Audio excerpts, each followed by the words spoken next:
more like TV on the radio, but we will be rebroadcasting all of these forums on WOWD. And tonight, I'm joined by Ward 2 Councilmember Cindy Dybala and Ward 4 Councilmember Terry Siemens.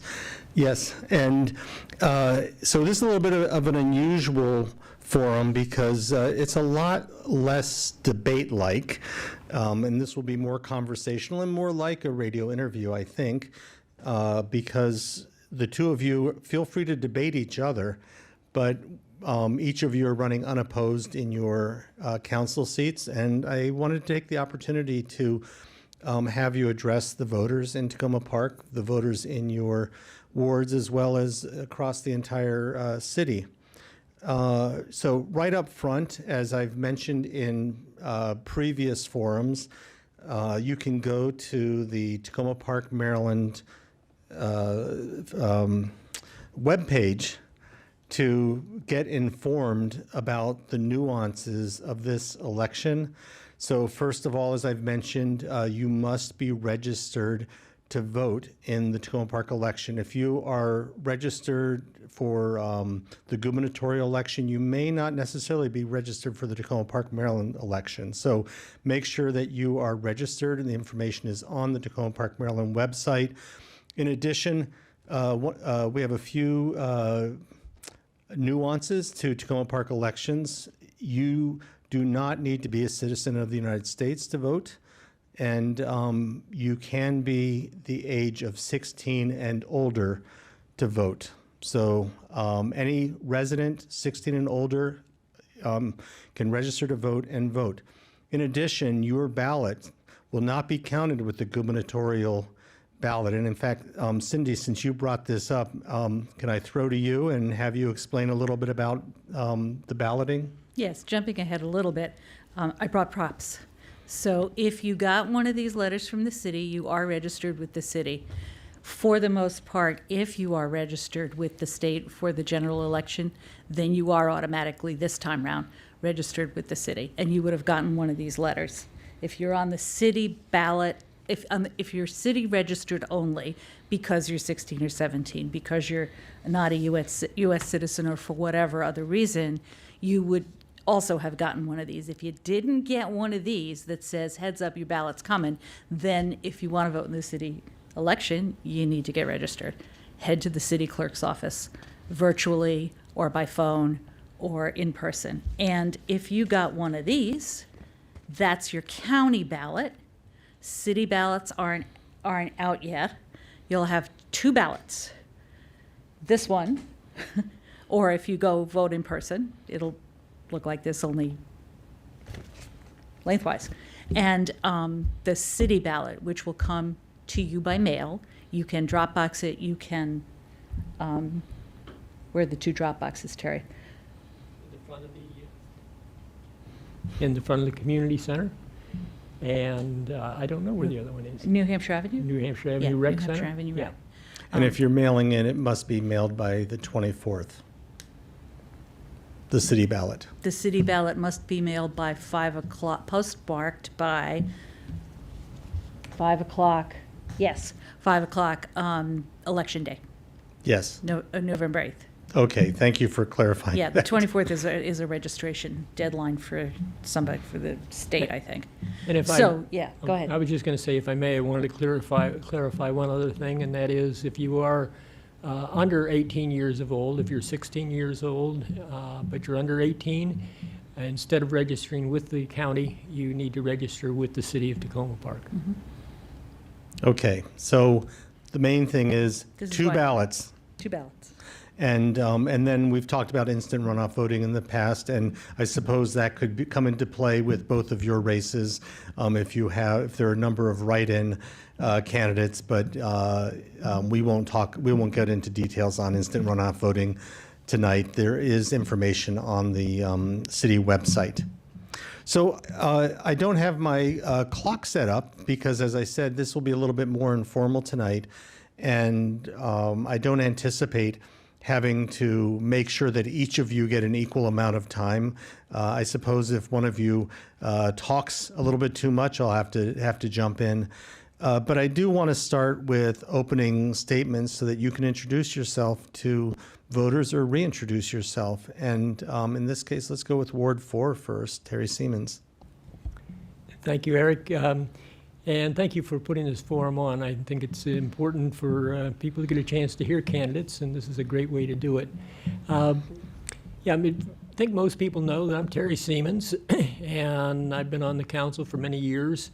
My wife is Joyce. She's the other half of my team, and she helps in many ways with my work on the council and in the community.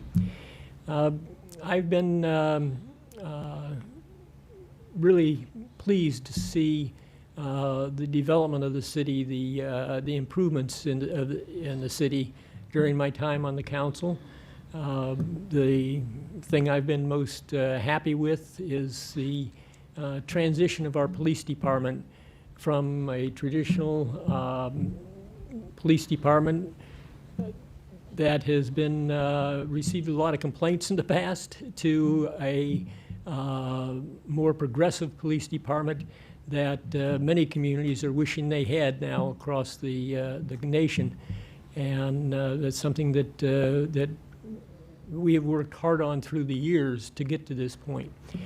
You know, as far as looking forward, I think the first thing that comes to my mind for this new council is not really a particular issue, but the fact that we're going to have a number of new faces on the council.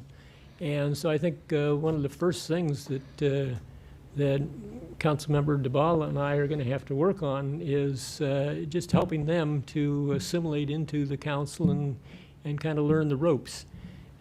So I think, you know, we're going to have, I think we're pretty well assured we're going to have a new mayor that has experience on the council, but we're going to have a number of other new council members that, I think 4, isn't it? That Every other ward yeah. except your 2 wards. Yeah, so I think that's going to be real important this time. Usually in the past, it's been only 1 or 2 new council members to join the council during any election. But looking forward, there's a lot of issues that we still, a lot of projects we have open, a lot of issues that we could foresee coming towards us. But I think that the main thing that I want to focus on is, hearing from my constituents and kind of working to understand even better what their issues and what their ideas are, what their needs are, and what their aspirations are, so that I can work with the council to find where the resources to help address the things that are really important to the people. Thank you, Terry. Cindy, please reintroduce yourself to voters. Sure. So thank you for the opportunity. And a shout out to City TV, because y'all have been working really hard these last few nights putting these forums together. And thank you to WOWD for making this possible also.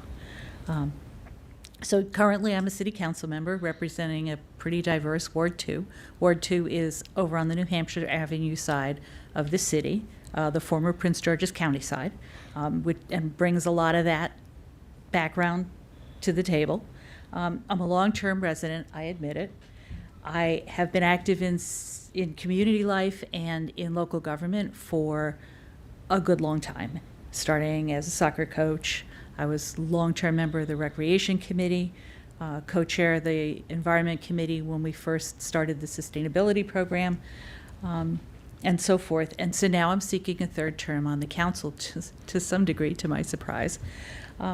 Professionally, I have a master's in natural resources policy. I have had a focus on water and energy resources and deficiency, mostly at the state and federal government level, and most recently my own consulting practice. And I do bring a perspective as a woman, as a parent, as now a boomer senior, daughter of an immigrant, and a growing up blue collar and a lot of what that implies. So when I first was elected, I said there were some things I was really going to focus on. And I still feel that they represent the concerns of most of Ward 2, and for that matter, most of the city. So I want to work on to support the kind of community we want to all live in, one that's inclusive of all ages, incomes, cultures, and races, and particularly bringing more residents and more different kinds of residents into our civic conversation. Affordability for residents and for small businesses. We have a range of incomes. We need a range of housing types, and we have a range of lifestyles. We need to make room for all of that. I think this is issues that people support throughout the city. And a more sustainable, last but not least, in terms of climate, environment, and the local economy. And that's where I started. That's where I still am. Why another term? Because these are not problems that go away with one budget or policy vote. And they take, as Councilmember Siemens knows, sustained effort over time. And I feel like we started a bunch of really good work with the police reform, public safety reform, climate action plan, the housing strategic planning, and some of the COVID recovery plan. And I want to see those through, and then pick up some of the things we've learned over COVID about the importance of bringing everybody into the civic conversation and into decision making, the importance of balancing the budget and the services and the revenues, looking for a diverse source. So these are problems that I think have become more clear to me in the last few years, and that I'd like to continue to work on. That was a lot, all at once. But that's why I would like to seek people's vote again for another term. Thank you, Cindy. I'm going to ask both of you the two questions that I started out with the mayoral forum, because you two are incumbents, and all of the mayoral candidates had previously been on council. Tell me about, Cindy, one accomplishment during your 3 terms in office, or your 2 terms in office, that you point to as one that you're most proud of? So I don't necessarily think of the job that way, that I did something. I listed a few things just now that we did together that I'm very proud of, laying the groundwork on several of these areas. So it's tough for me to say, I wrote the climate emergency. I rewrote or what's the right word? See, there is no co-authored the climate action framework. So I don't look at it that way. But I am proud of a number of the things that we've done over the past few years. Yes. Was there a second part to that? Sure. Before we go to Terry. So are there any votes or actions that you've taken that you regret? Yeah, I mentioned earlier that there's one that still troubles me, even though it's a small one. We were going through, when you do the budget every year, you go down the list of places where you can add or subtract to get to your goal. And I voted to take money away from a community grants program. It wasn't a lot of money, but I look back on that now and I say, really, was that so important to get that extra little nugget? Or was it more important, as I see now, to continue to support community groups to do the good work on the ground that needs to be done? So I guess that's a COVID lesson, but that is something I do regret. And Terry, what are you most proud of in 22 years on council? Can you say public safety? And what do you, are there any votes you regret? Yeah, first, I'm living proof that Councilmember Duvall is right, that we don't do anything ourselves. I came into the council in 1999 with the goal of reforming our police department. And so now, 20-some years later, we've finally done it. I came in as the Lone Ranger, and didn't take me 20 years to realize that it's not going to happen if you're trying to do it yourself. But you have to do a number of things. You have to educate your colleagues. You have to work with them. You have to compromise. You have to educate the community too. And then, could I take credit for all that being accomplished? Obviously, no, because we see things across the whole nation that the whole attitude towards policing has evolved in that time period. So that's the thing that I feel best about, is that we now have a police department that is strong. They solve crimes. They do good policing, and they're also they have also developed and are working on a culture of being guardians rather than warriors. And the police chief Duvall has done an excellent job, and the work on improving the police department is not over. I don't think that's true with any department. Work is never done, but we've made great progress here in the last few years under Chief Duvall. And as far as vote that I regret, it's, again, as soon as you ask the question, I'm like, oh yeah, that again. And it's something that I talked about from the dais in, I think it was the year 2000, that the council had been in a closed session, and we decided to talk about something that was inappropriate for being in a closed session and out of the eye of the public, and we did it because it was potentially embarrassing to the council, and I was the rookie in the room, and it did a lot for me, to having made that mistake of going along with the group. Because it helped me to build a spine and not go with the group when I feel that something's wrong. And so that has in one way hounded me, because I made a bad decision, but it also was an educational process for me. I want to follow up on that, because this is an issue that I do hear a lot, in just kind of, conversation around the city, and that's transparency.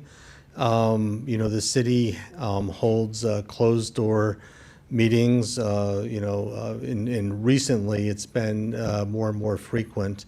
Do you feel that the council, you on council, the council, as well as, the city at large, is fulfilling its duty in terms of being transparent to the public? Absolutely. I know that there are some things that people want to know about, and they ask it repeatedly sometimes, some of the topics that they want more information about, that is just not in the best interests of the city and of the taxpayers and residents of the city. But I can guarantee you that there are not discussions going on in closed sessions that should not be going on.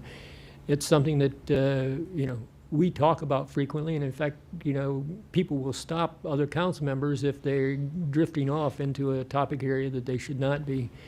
And in fact, you'll notice sometimes after a meeting there will be 2 or 3 council members talking about something, and if a fourth one walks up, people are smart enough to know that that forms a quorum, and we shouldn't be talking about city business. It's okay for 2 or 3 council members to talk about something among themselves, but not for a quorum.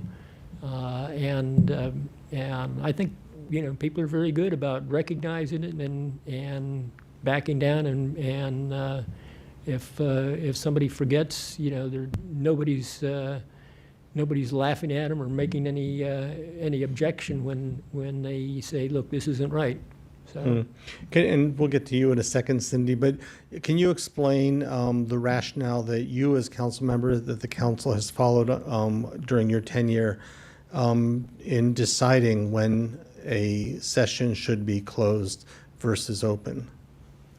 Most often it's with the advice of the city attorney. But obviously, if it's a personnel issue, it can't be discussed in open public. But I think most of the other times it's a legal issue that you're talking about a contract and maybe a contract negotiation, or like I say, a legal matter that you don't want to put your side of a negotiation out on the street.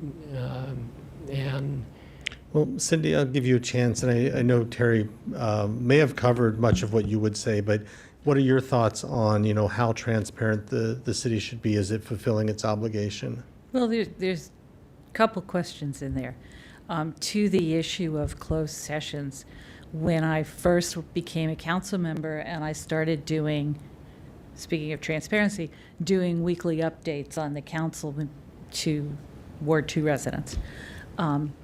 And if you're listening and you don't get it, get in touch with me and I'll add you to the list.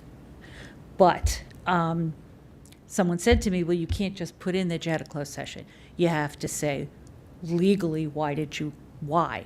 And so that forced me to ask every single time, ask myself, what the reason is that we're having a meeting that's not open to the public. And there are in the state law very specific, there's list of reasons why the things you can have a closed meeting about. And they are, as Terry said, personnel issues, some types of contract issues, some types of legal issues, negotiations, for example, union negotiations. There's a number of very specific reasons where you need to be in closed session because it's the information is private, essentially. Some part of what you're discussing is private. And so I try to put that in, and I believe the city clerk puts it in every time there's a closed session when she advertises that there is one. So just as a piece of information on that for you and anybody who's listening. And to the question of transparency as a long-term resident, I think that it's quite a bit more visible to me than it was before, going back decades.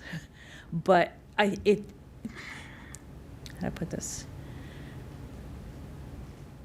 There's a difference between transparency and a lot of information. A lot more budget information online in a list that's hard to navigate is not more transparency. So sometimes less is more, if that makes any sense. So transparent is about letting everybody know your thought process, and I think Councilmember Siemens did a great job of explaining that. And it's also about information, access to information in a terms that you can work with it as a resident. So that's my thoughts on that. Well, I want to talk about the budget. That's where the council sets priorities for the city. And I don't think it's unique to this year or to this city that taxes come up as a point of friction in any community, in our community certainly this year. So can you tell me a little, well, actually, let me add to that. I may have mischaracterized this in previous forums. I've talked about a budget deficit, and in fact, there has been a shortfall between revenue and expenditures. However, I think the last 4 or 5 years, however, the budget is always balanced. The money comes from some place, even if it's a emergency fund. But can you address, where we are in terms of the budget? Should the city be cutting back on some services in order to hold or bring down the tax rate specifically? So I'm glad you put it that way because I don't want to spend a lot of time doing the math. I think it's more important to say what are the underlying issues that we need to tackle. And as I alluded to earlier, one thing we've learned through COVID is the impact of city services on people and the impact of taxes on homeowners. There are a number of things we've learned. I see it as a three-legged stool. So there's services, there's the budget, and there's revenues. Taxes property taxes is a little bit more than half of our revenue. And in many other communities around here, it's less. So that leads me, one thing coming up to this new council is, what are the other revenue sources? Are there any? And if there are, what do we do about it? Okay, that's one leg of the stool. Services, it is time to take a hard look with respecting to the fact that we have unions. Services are delivered by people who live here and have jobs, and many of whom belong to unions. So already you've got not just the residents and the council and the city, you also have the city staff. So it's a little less smooth for me. It's a little less smooth than, more recreation staff, less police, or more police, less recreation. That said, so part two, should we be looking at whether there are some services that the city doesn't need to be providing anymore? Sure, but it's just not a slam dunk for me, like I can list them, I know what they are. I think that's a conversation we need to have and haven't had, because it's hard. And the third piece there of the budget, I think we have worked pretty hard to keep the budget down in a fiscally challenging time. Is that the way to put it? I was talking earlier today about Comptroller Francho's initial budget projections at the beginning of the pandemic, where there was just not going to be any money, and then 6 months later there was. It just kept changing. Nothing about him, but it kept changing, and all of the pieces kept changing, and the needs kept growing. So it was a volatile. I don't know how you feel about it, but I felt like it was a really volatile time to be trying to do fiscal planning. I would refer residents to a presentation that the finance director and the city manager did. When was that? Last spring. And they looked April, I at think, maybe. fiscal trends going forward, looked at the bigger picture. What do we think is going to grow and change, and how do we navigate that? Because the council, I think, needs to have those discussions first before, we can go to once a month garbage pickup or whatever people are suggesting. I think there's a piece that has to happen first. I don't know maybe if that is clear or not. So again, I see it as three pieces, and not just what do we cut to make the single-family property tax rate go down. Let me put that question to you, Terry, as well. And, especially, I'd like to hear from you, do you feel like these deficits are going to become problematic? Is this a trend that can continue? Well, through the years that I've been on the council, we've worked on the budget and improving the budget process each year. And I think that it has been improved through time. It's more transparent than it's been in the past, and yet I still hear, city residents saying it needs to be more transparent. But again, I think Councilmember DeBala brought up a good point that City Manager Fox and his staff this year, this spring, presented some projections on into the future, and I think it's excellent, and I look forward to his continued work on that, so that we have more information as we work on our budget. As far as the deficit, when my children were younger, and I didn't mention I have 4 children, 13 grandchildren, and 2 great-grandchildren, none of which means that I'm older, it just means I'm more experienced, okay? When my children were growing up, you know, I had them, when they were earning money, I had them save money, put money in the bank for a car. And when they got to be 16, they could use that money to put a down payment on a car, and I would co-sign for them. Okay, so in the year that they turned 16, they took the money out of their bank and put it down on a car. And actually, that was a deficit year for them because they didn't make as much money as what they were taking out of the bank that year. And I bring that up because that's kind of where we are. We, through the years, have put money into our reserves because we were not spending as much money as we were bringing in, as our revenues were bringing in. And then several years ago, we had a number of new projects come along that the council felt were important for the city, and yet there were bills that exceeded our revenues for that year, and thus we had deficit year, and that has continued for several years. Can it go on forever? No, because you know, the reserve that you have is being taken down by the projects that we've put in. I think the misnomer is that we haven't created some financial disaster because we still have money in the bank. We still have reserves, and I think that we're meeting the best practices limitations for what we do have in reserves.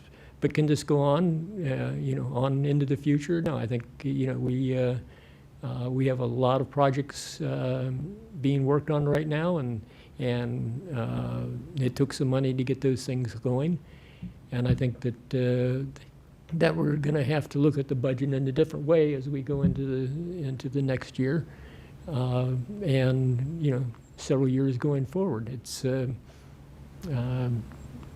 again, something that it's part of the balancing act that city councils have to do. Sure. Yeah, I just want to add one other point. So if you have city staff, they want to get paid, and especially at the lower end, they deserve a living wage, and that does mean wages tend to go up. Health care costs and other costs associated with having staff go up. So even if you're standing still, your budget's going up. And that's a hard concept sometimes to explain. But so can that go on indefinitely? No. And so what do you do about it?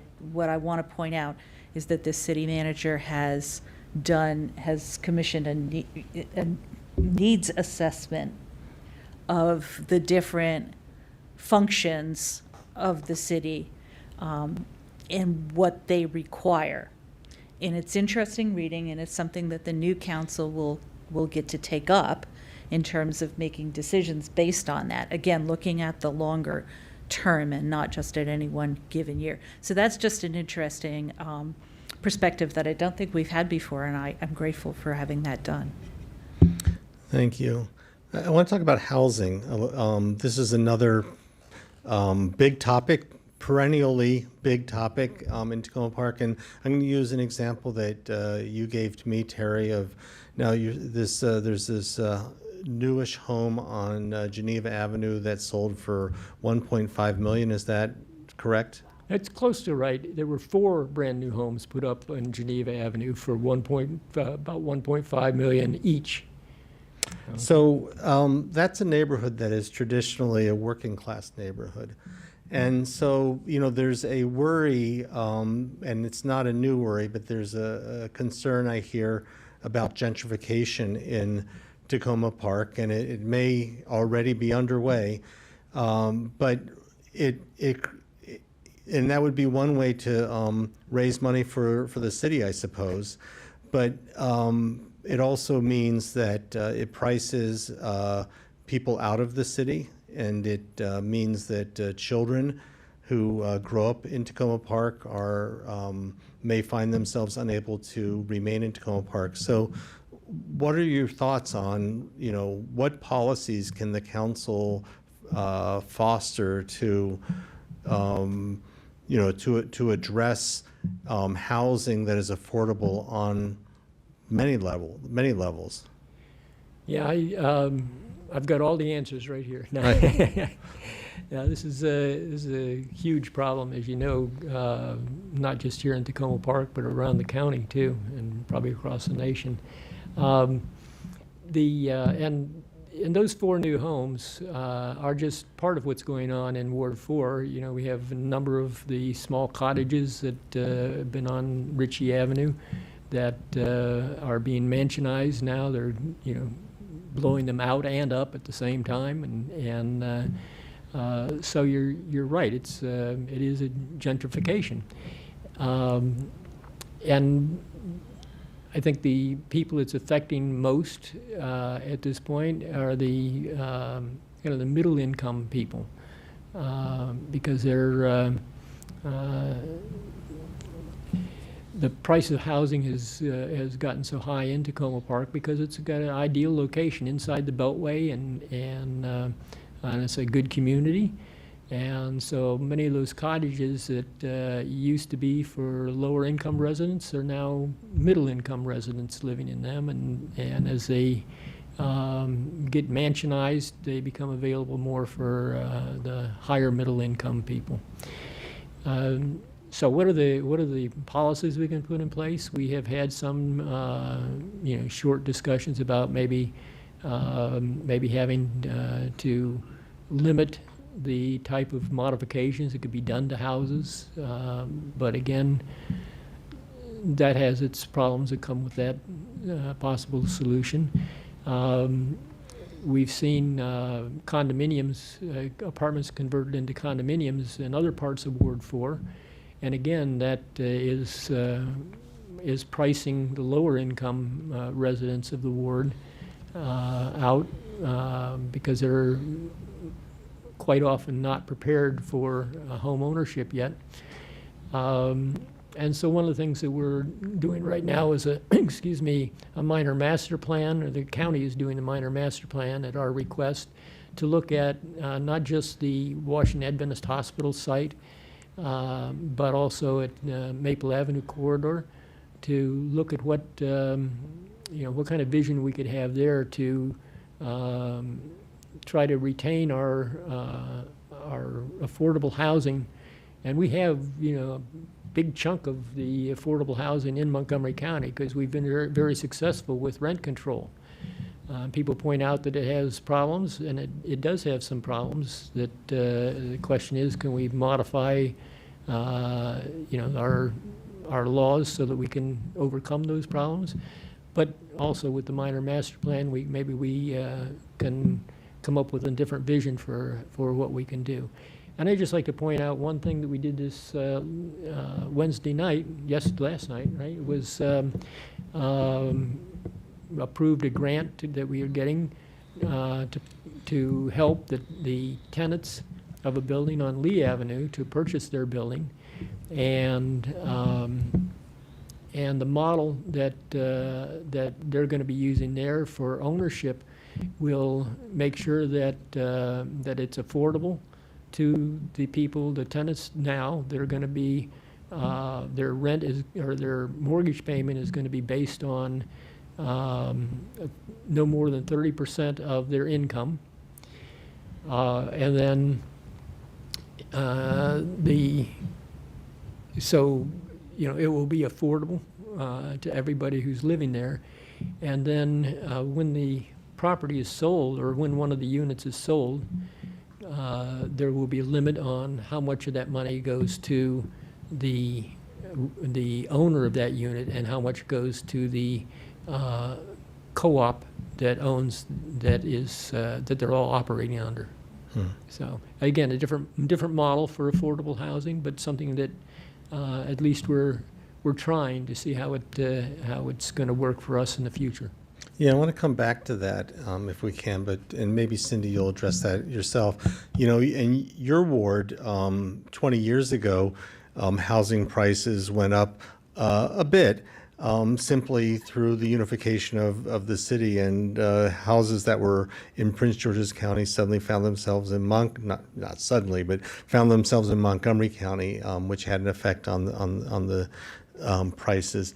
You know, but what are your thoughts on how Takoma Park what can the council do, or what is it already doing to make homeownership possible in Takoma Park for middle income folks? So I was one of those homeowners that suddenly found myself in a different county with all the changes that implied. So I remember that very well. That's not the best solution to the problem. The city's done a housing strategic plan, and it proposes a number of innovative approaches. Lee Avenue that Councilmember Siemens was talking about is one of them. Yes, pop-ups are going on all over the city, and to some degree that's the least of the problems. Half the city is renters, as Councilmember Siemens said. So in addition to thinking about protecting our residents or homeowners, we also want to think about protecting our residents who are renters and opening what the county has called looking to protect that missing middle of folks who can't afford the $1 million homes but are ready to move out of a rent-controlled apartment. And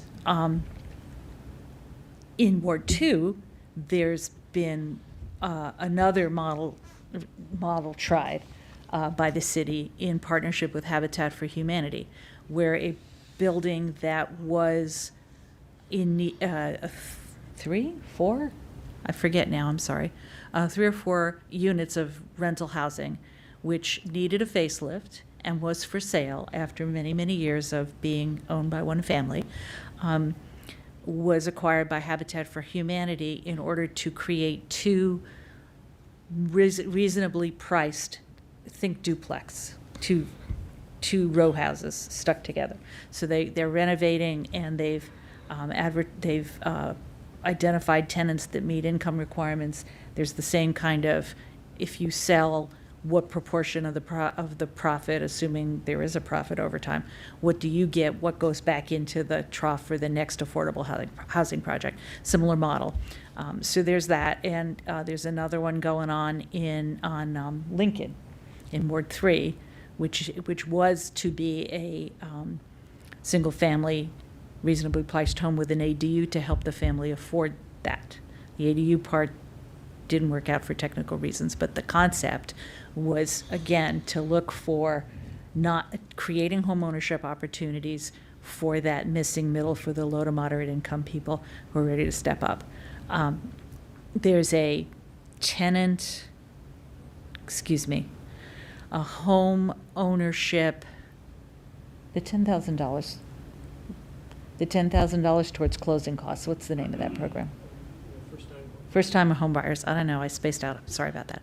First-time home buyers program for $10,000 in closing costs. Well, $10,000 in closing costs, it turns out, doesn't make a big dent in today's housing prices yet. That program is getting applicants, and cities helping people. So there are programs going on now.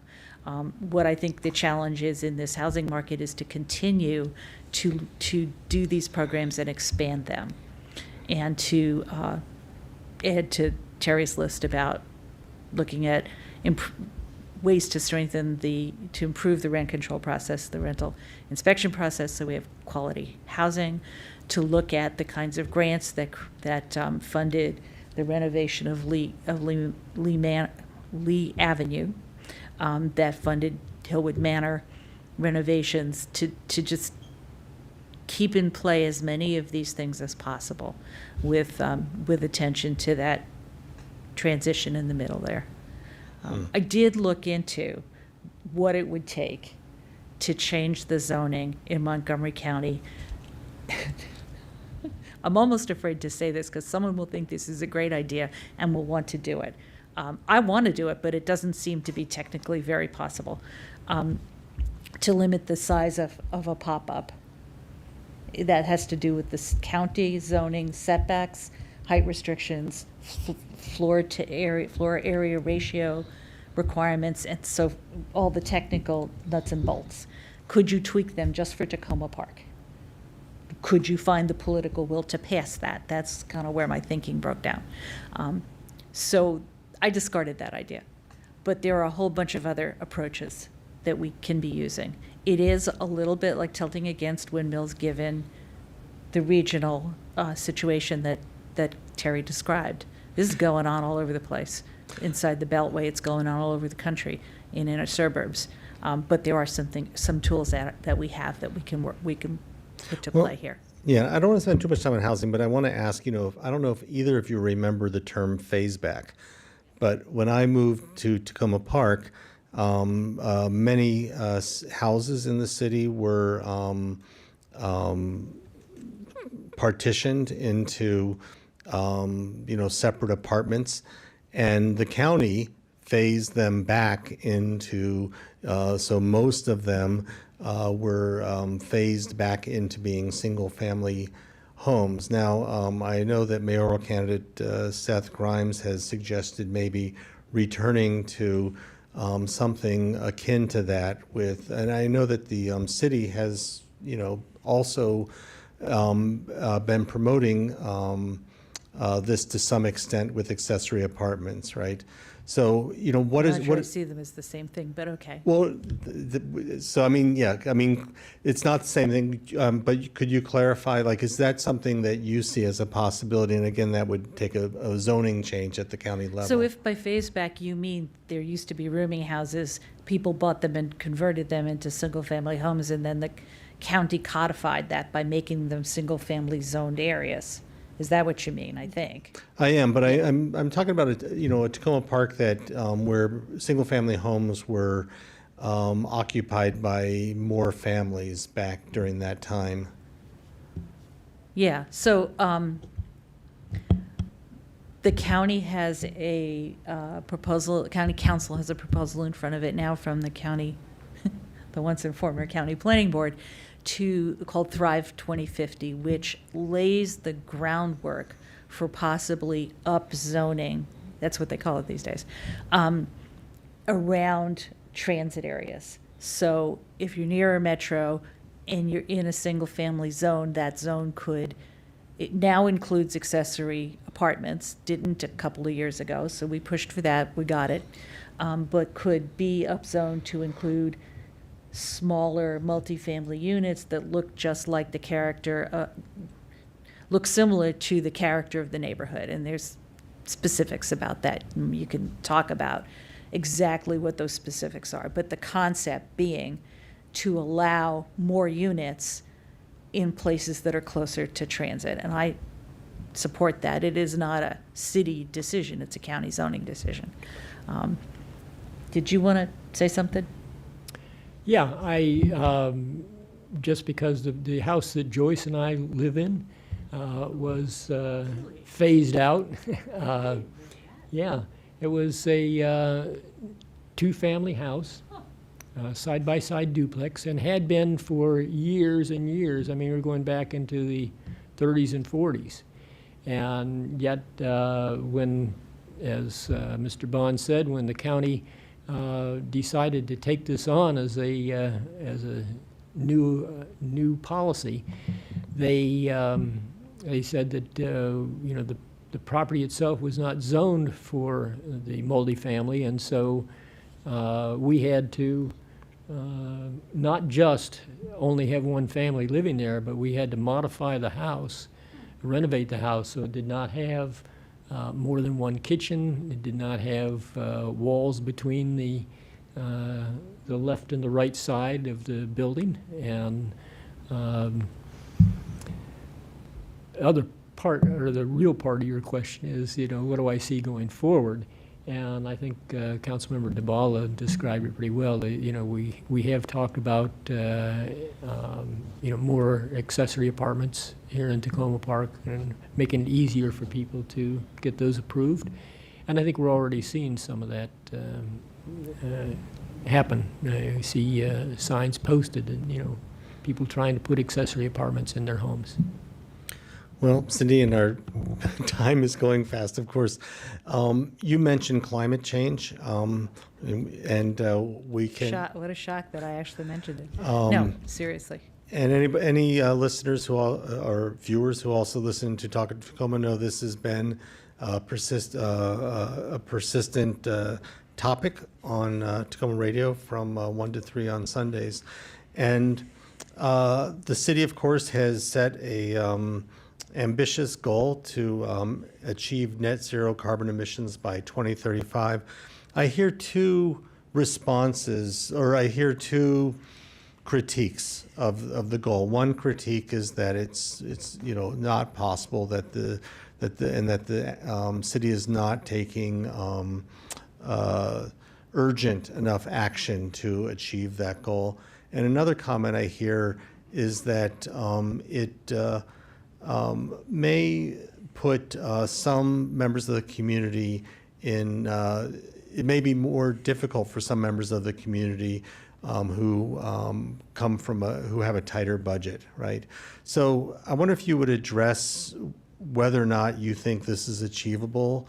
Is it a worthwhile goal? And what do we need to do in order to achieve it? Well, as I said earlier, I was one of the authors of both the climate emergency and the climate framework that has the goal in it. So yes, I support the goal.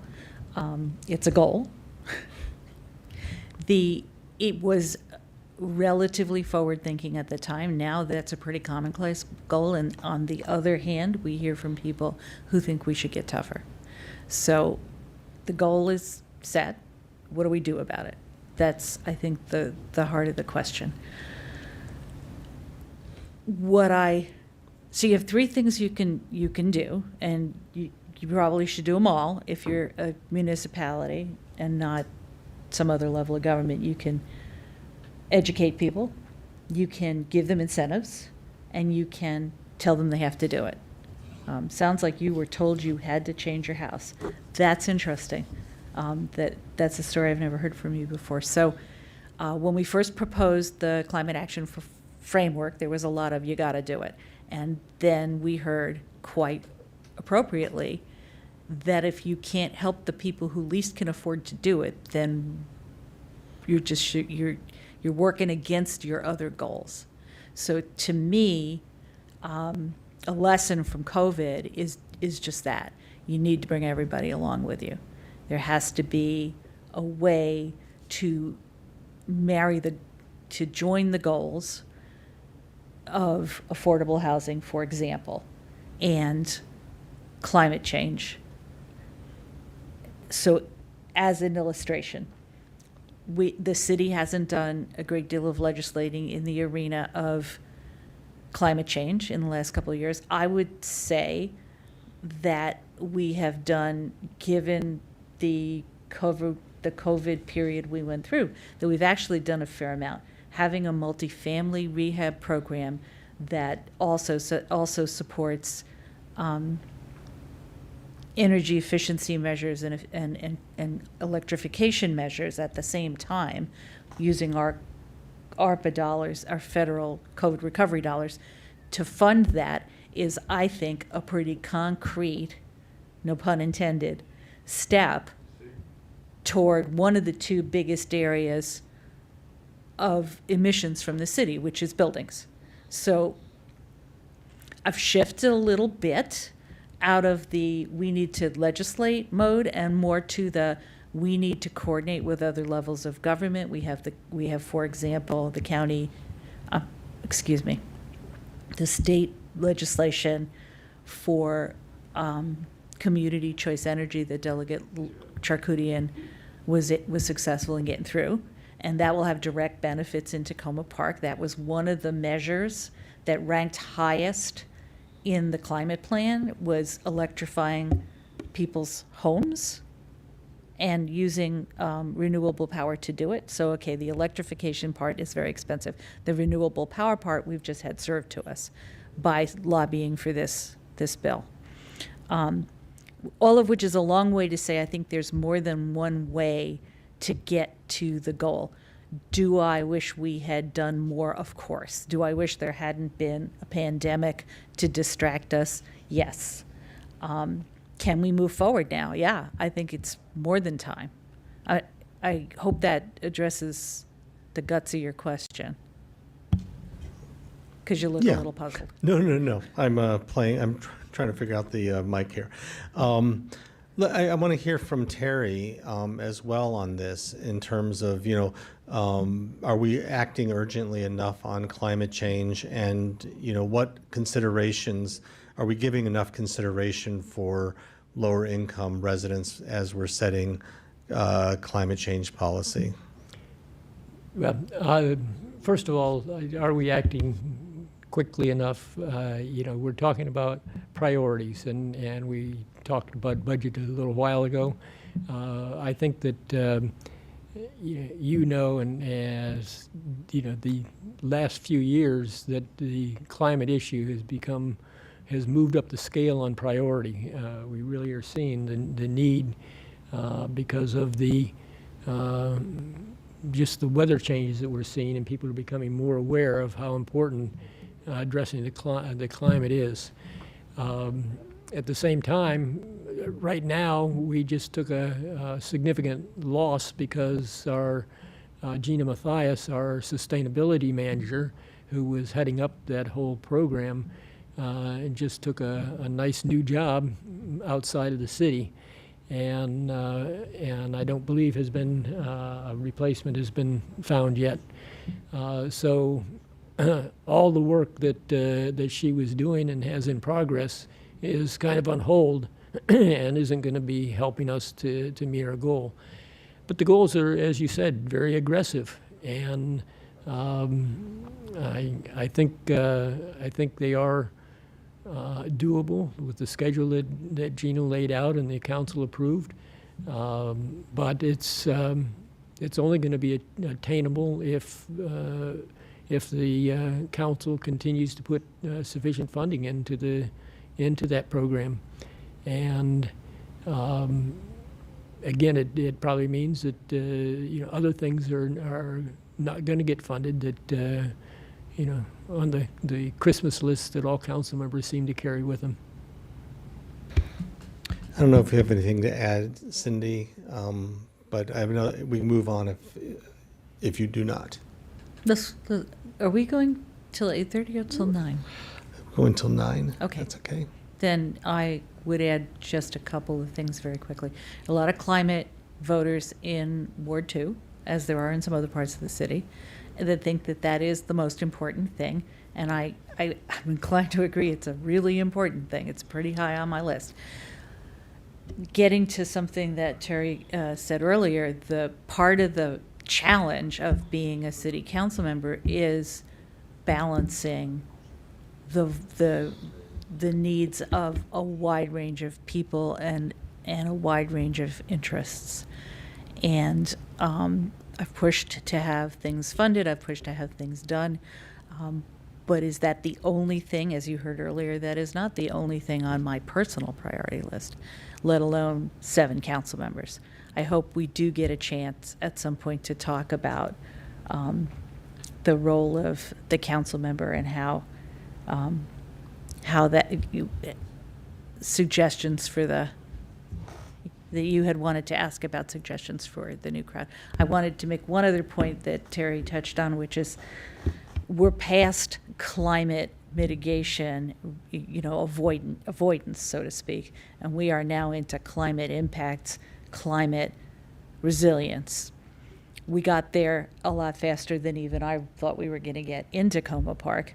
There's a lovely video of Elm Avenue in front of my house disappearing in that one huge rainstorm that dropped 4 inches in an hour. The good news is that half an hour later, almost all of that water was down the storm sewers, which gets me to my point about resiliency. What's the biggest thing that the city can deal with is flooding. And what do we do about that? The county has just started a project. There's a survey out. Residents can take it. If you haven't, you should. I would recommend it, to look at where the problem areas are county-wide as well as city-wide. The city has just started a stormwater resiliency study with a group, Low Impact Development Center, that has a reputation for working on green alternatives to solving stormwater and other problems. I'm pretty excited about that. All has to be done within the we talked earlier about budget and about services, all to be done within the confines of a small city in a big metropolitan area and the tools that we have at hand. But I wanted specifically to mention that stormwater study because I'm pretty And pumped if I about could it. just tag team on that, this is obviously one of the biggest issues that has popped up or should I say flooded us in the last few years, and that is, stormwater runoff on private property. The city has done a lot of work with stormwater and the public space, but one of the things that I think the new council is going to have to look at is what can the city do to help to mitigate the stormwater runoff problems that we're seeing on private properties, and some of them are huge problems. So, Yeah, stormwater certainly is one of the bigger issues and a topic that I've had to educate myself about, that I never expected I would have to educate myself about. I don't know if we'll have a chance to come back to stormwater, but I want to talk about the city's development projects. And I noticed that when I asked each of you for your regrets, I didn't hear any regrets about the city library renovation project or the Takoma Junction development project. We have a third project on the horizon, which is the recreation center on New Hampshire Avenue. I'd like to hear from you, Terry, an assessment of how, let's go first with the Takoma Junction project, how the city has handled that project. Are there lessons learned from that experience? there are lessons to be learned, if not learned yet.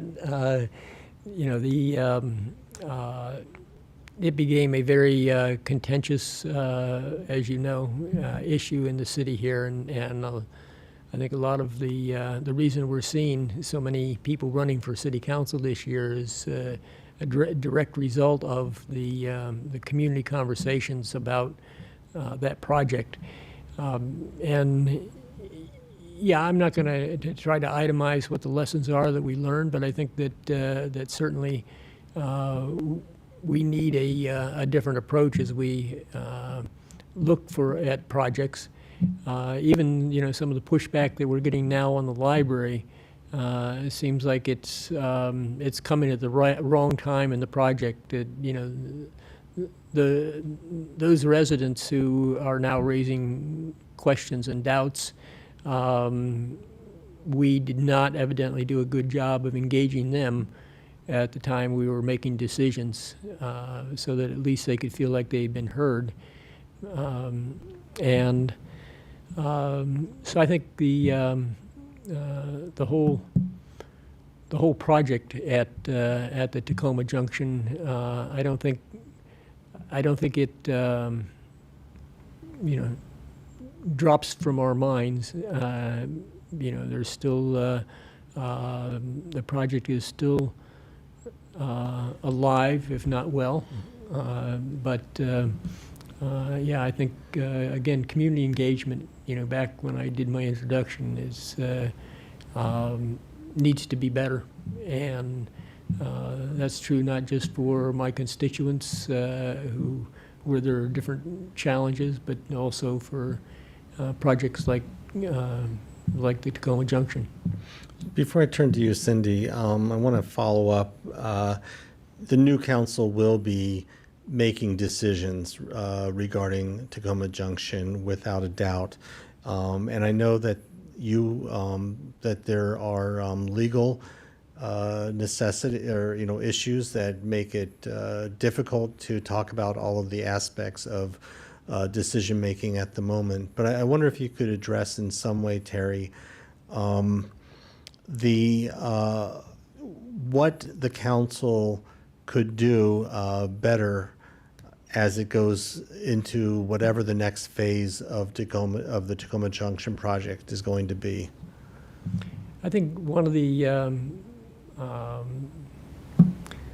things that has not been clarified for me, at least, is what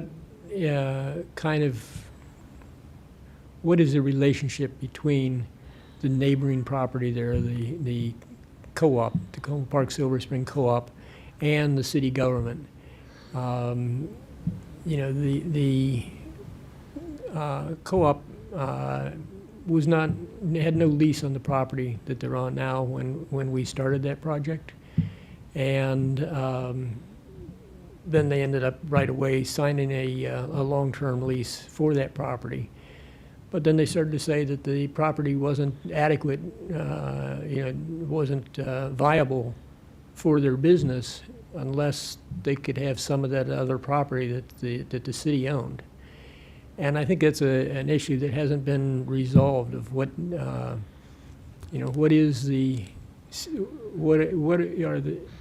the responsibilities of the city residents to assist the business. And I'd like to make perfectly clear, I am a member of the co-op. I strongly support the co-op, and I think it's an important and vital business in the city. It's really a big part of the character of the city. We talk about being a nuclear-free zone, but we have the co-op, and that really is something that's appreciated and used by many city residents. When people think of City of Takoma Park, they think of the co-op. That's one of the number one things. But I think that part of the struggle here is there was no clear understanding of what the relationship is between the co-op and the city government. Thanks. Cindy, you're slightly closer geographically to the Tacoma Junction lot. What are your thoughts on, what's your assessment of how the city handled that development project? Well, as you said, and as Terry said, it's not over. The city has a signed development agreement with NDC. The attorneys are working on what's the best way to resolve that. And in the meantime, as you said, there are things that current council members are not able to discuss in great detail in public. That said, I think the more interesting question you posed is what are the lessons that we've learned and how are we applying them? So I would suggest, for example, that the approach to the rec center started out, and when I was on the recreation committee, that was when it was starting, so I have a perspective on that. It started out that way, and it's changed a bit in the approach, in what is how residents who live in the immediate area were consulted, were and are being consulted in how the RFP is being informed, what we're looking for, what we're willing to commit to. There's, I think, a bunch of applications of lessons learned there that are really important not to lose. There's other places in Takoma Park where development is potentially an option, and Terry mentioned the minor master plan approach for the Adventist area. That's another way of coming at it.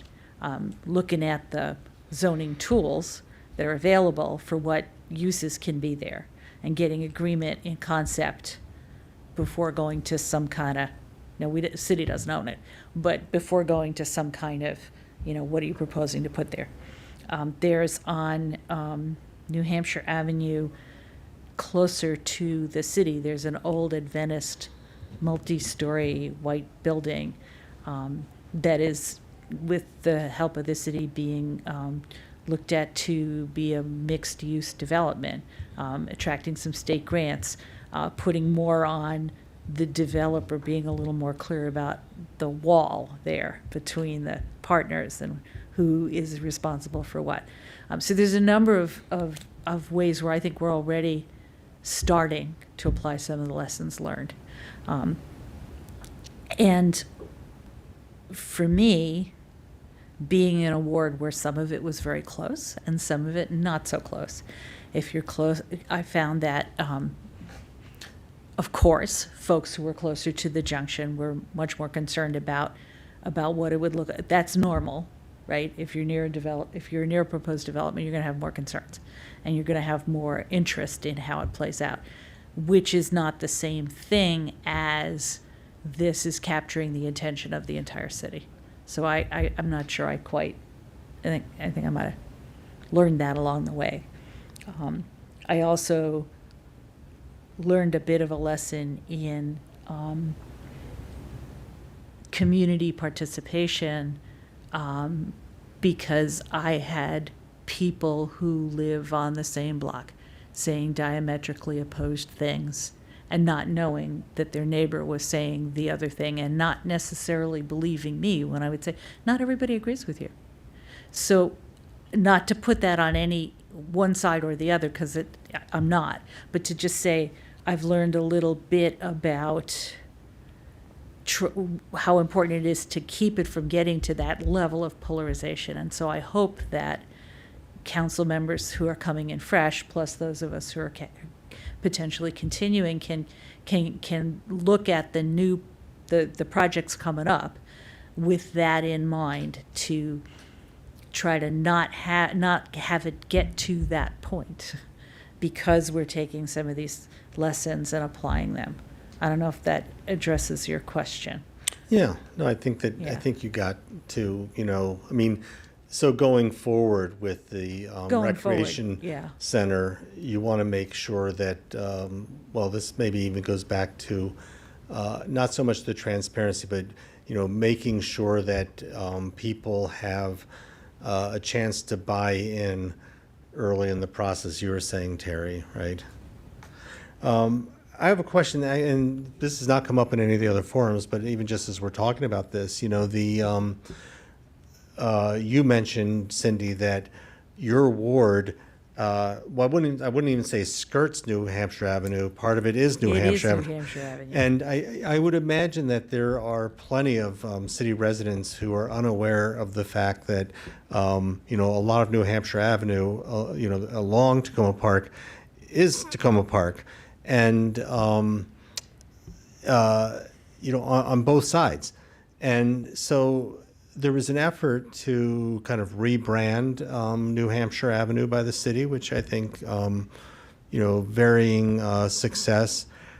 But I'm wondering if you feel that New Hampshire Avenue is integrated adequately into the city, especially given the fact that it's essentially a 4-lane highway. Issues like bikeability, for example, come up. I mean, what could the city be doing to make New Hampshire Avenue a more walkable, bikeable part of the city? So for the lower half of New Hampshire Avenue, the other side is in Prince George's County. So if you shopped at Shoppers and you were upset when Shoppers Food Warehouse moved out and you called your council member to demand action, and then I would say, well, we're working with the Prince George's Economic Development because this is in Prince George's County. A number of people were a little surprised that this wasn't in Takoma Park and we couldn't just say we want another grocery store there. So my first point is, one thing the city can do and has been doing more of is working with the neighbors, the Prince George's County, Montgomery County, because as you get up to the crossroads, you've got another player. You've got Montgomery County to coordinate at that staff level on these kinds of issues. You mentioned bikeability. That said, it's a 4-lane highway that and walking across it is hard. So the Ethan Allen Green Streets project made some improvements there. It was tough on the immediate neighbors, most of whom are Ward 2 residents. And we tried to have things, to include things that would improve, little things that would improve the project for them. You know, relocating the bus stop, putting up a fence, that kind of thing. That was another effort that the city made to try to bridge this 4-lane highway. You mentioned the bike lane. That's the one I'm really excited about. So there is a plan, and has been for some time, to go down the west side, the Takoma Park side, from the new bus station at the crossroads down through to Poplar, where you could then cross and plug into an existing DC bikeway by riding on back streets for a couple blocks. All funded with outside funding, which is why it's going so slow, which makes me a little mad. But we can't afford a bikeway of that magnitude just on city funds. That's not realistic.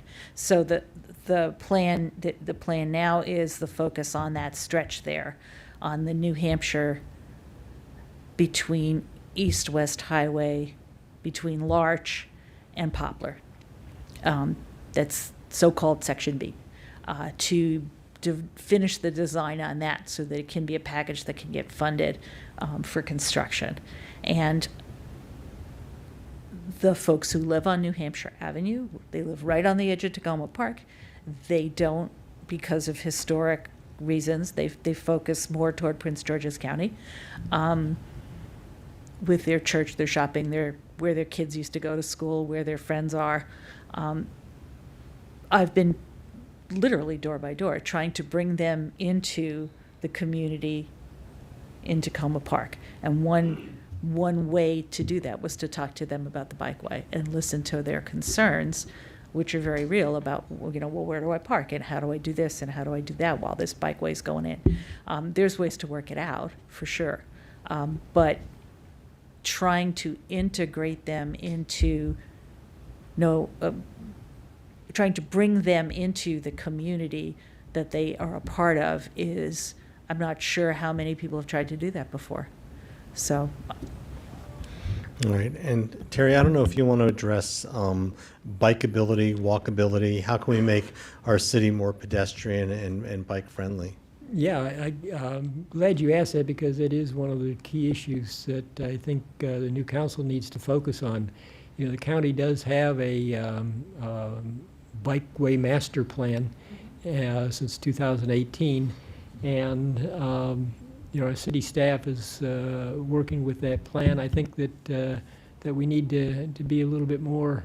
We need more work on the plan, so that we do connect with the other bikeways in surrounding communities a little better than what's even identified in that plan.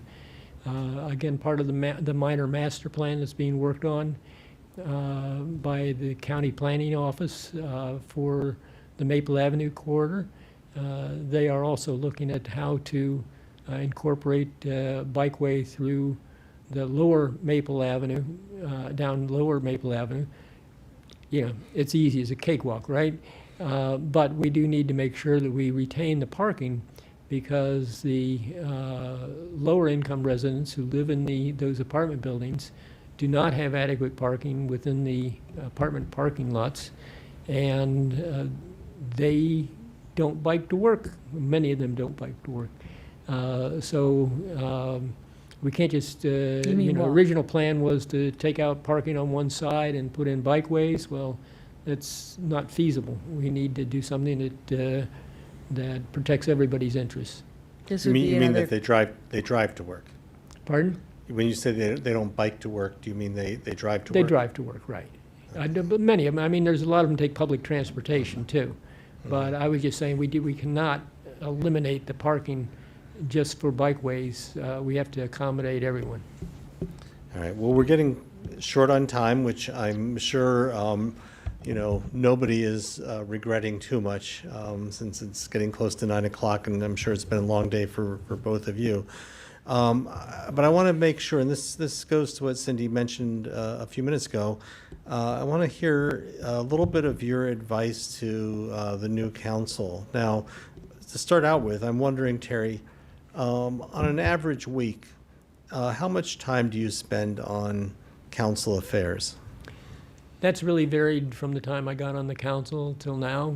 When I was first on the council, I got to where I was putting in about 40 hours a week, maybe a little more, on council business. That's part of why my consulting business ended up becoming a part-time business, and then eventually went into all full-time community work. But in recent years, especially after I had my heart surgery, it decreased down, and I would say it was closer to maybe 20, maybe not quite 20 hours a week. But I think, again, I think now as the new council is getting started, and I've cut out some of the volunteering that I was doing with Adventist Community Services. I've cut out a lot of that, and so I'm just in preparation for the changes here on the council, and being back on the council, and being again heavily involved in the in community. But I will say, as far as how many hours should a new council member expect to spend, as much as we see council members as all being the same, we're not. Different people do the job in different ways. When I was putting in over 40 hours a week, I was going to as many community meetings as I could. I learned through the years that was real valuable, but maybe it was a lower priority than some of the other things that I could be doing with that time. So it's, I would just encourage people to know the things that are on the agenda for the next meeting, and learn as much as you can about that, and then listen to your constituents and find out what it is that they want, and try to understand them. I think is the biggest, most important thing with the job is understanding the people that you're representing, so that you know what they want you to do. And Cindy, about how many hours a week do you tend to spend on council business? Well, I tend to spend over 30 hours a week. However, I don't think it's how much time. I think it's how you view the job. So at the base level, it's budget. So the council has fiscal responsibility to the city, and it's policy to set the direction. And it's over, and then there's the city manager has oversight of the operations, the day-to-day operations of the city, personnel, as we talked earlier. So at the, you show up, policy and budget, just like, but in Takoma Park, residents expect to see their council member. They expect to be able to get a hold of their council member, talk to them about issues. And many people have questions, which you would call constituent services, about how do I do this? Where do I go for that? Can you help me with this other thing? I see that as part of the job. Because of my professional background, I've taken on regional and national level committee work that I don't have to.